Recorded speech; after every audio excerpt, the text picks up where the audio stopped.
Hey, faithful, gear up because the 49ers news cycle today is absolutely electric. We're talking about 4 massive storylines that could shape the entire landscape of our 2025 campaign. From free agency shakeups to draft day gambles, a tight end room that's loaded with blockers, and even some off-field drama that's got the fan base split. It's been a roller coaster week in the Bay Area. Ready? Let's go! We start in the trenches, where the Niners are making serious moves, or at least trying to. The front office has reportedly shown strong, active interest in guard James Daniels, a versatile, battle-tested lineman most recently with the Steelers. With Aaron Banks heading off to Green Bay in free agency, that left a glaring hole at left guard, one we can't afford to leave unaddressed if we're serious about keeping Brock Purdy upright and thriving. Daniels is no ordinary free agent. He's just 27, already with years of starting experience under his belt, and coming off a season where he allowed just 2 sacks across 17 games while earning a 73.5 grade from Pro Football Focus. His ability to play both guard and center fits right into Shanahan's love for versatility. He's mobile, technically sound, and understands zone blocking schemes inside and out. But here's the kicker. The Niners are operating with only about $10 million in cap space. That means a deal for Daniels would likely need to include bonuses, escalators, or backloaded money. And it's not just us sniffing around. Teams like the Titans and Browns are reportedly showing interest too. So if John Lynch wants his guy, he needs to act fast. Fans are going back and forth on X. Some are saying, spend the money, protect Purdy at all costs.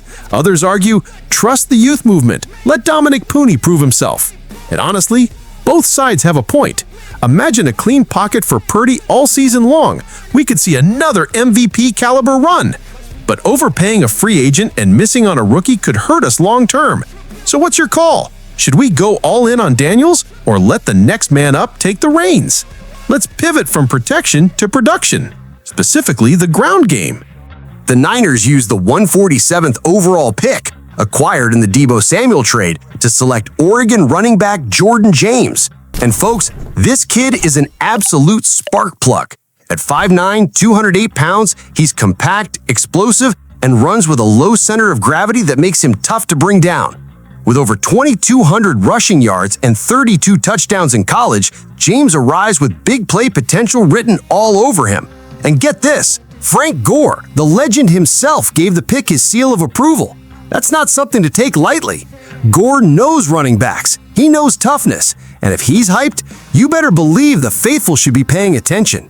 Now here's where things get interesting. CMC is still the top dog, no question. But after a 2024 season where he fought through multiple injuries, the coaching staff may look to limit his workload early in the year. Isaac Guerendo flashed potential, but he's still a work in progress.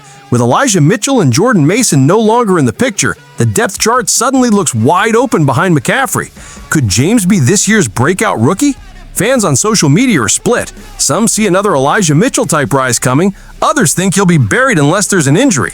But let's be honest. Shanahan has a knack for turning little-known backs into household names.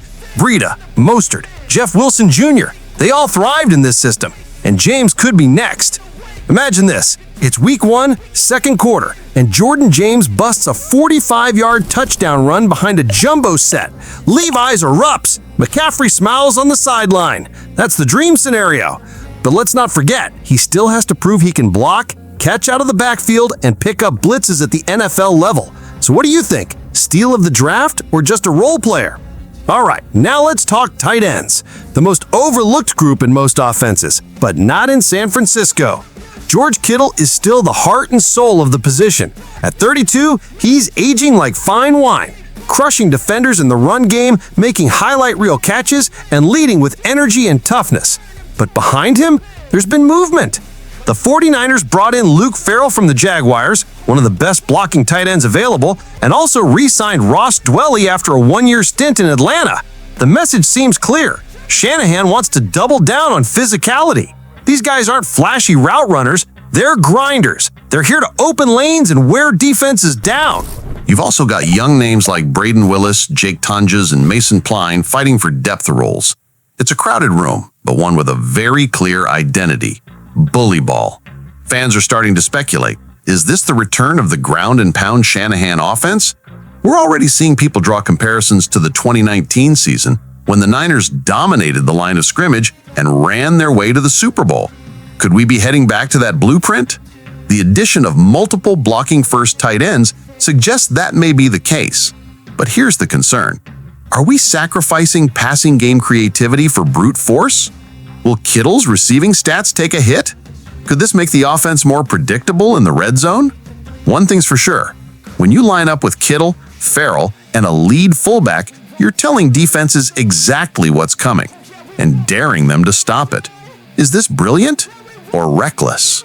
Let me know what side you're on. Finally, we've got to talk about the off-field bombshell that hit this week.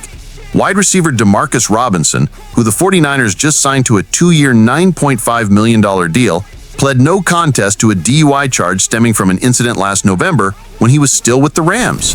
The report? He was caught doing over 100 miles per hour.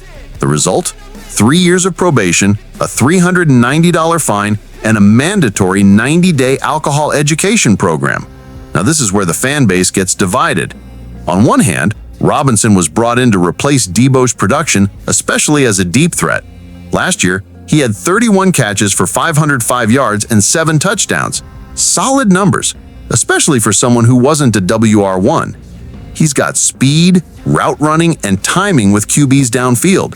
That's value. But now questions about maturity and discipline are creeping in. Shanahan is not the type to tolerate distractions, and this DUI casts a shadow over Robinson's fresh start in Santa Clara. Some fans are already calling for him to be cut. Others say he made a mistake, he's paying for it, and deserves a shot to redeem himself. The coaching staff is surely watching closely. If Robinson slips again, he's likely gone. But if he stays focused and produces, he could be a key weapon for Purdy when defenses stack the box against the run. So what's your verdict? Can Robinson bounce back and be a playmaker? Or is this already a bad look before he's even played it down in red and gold? We've got a possible O-line anchor in James Daniels, a rookie running back with major upside in Jordan James, a tight end group built for war in the trenches, and a WR trying to rewrite his story under a spotlight. The 49ers are going all in this year. It's Super Bowl or bust. And whether these moves make us legends or leave us asking what went wrong, only time will tell. Now it's your turn. Which storyline has you the most hyped? What move do you think will define our season?